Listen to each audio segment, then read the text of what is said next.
The reason why people look to the heavens is a mystery until we think seriously about life for a moment. There is a huge elephant in the room called death, and it will eventually stomp on all of us. When we realize this, it makes sense for us to see if there is any way we can avoid being stomped on. That is why many people become interested in God, the giver of life.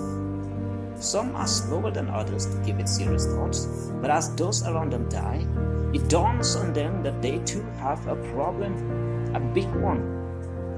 It is an issue everyone with a brain thinks about, but few people talk about. The most sobering time for many of us is when we are on our deathbed. It is in those last moments that we tend to open our hearts and expose our fears. Consider these fearful last words of some famous people.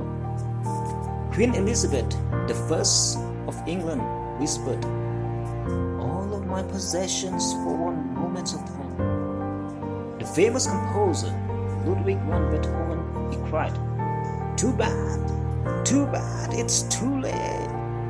Thomas Hobbes, a famous 17th century English philosopher, he said, "I'm about to take my last voyage, a great leap in the dark." Socrates, the classic Greek philosopher, said, "All of my wisdom of this world is but a tiny raft upon which we must set sail when we leave this earth.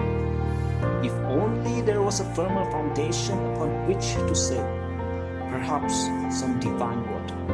You see, there is a firm foundation. There is a divine word. It is the Bible. But so few listen to and obey its divine instructions. The famous humanist Aldous Huxley said, "It is a bit embarrassing to have been concerned with the human problem all one's life and find it at the end that one has no more to offer by way of advice than saying, 'Try to be a little kinder.'" Listen to the last words of Napoleon. He said, "I marvel that where the ambitious dreams of myself and of Alexander and of Caesar should have vanished into thin air, a Judean peasant, Jesus, should be able to stretch his hands across the centuries and control the destinies of men and nations."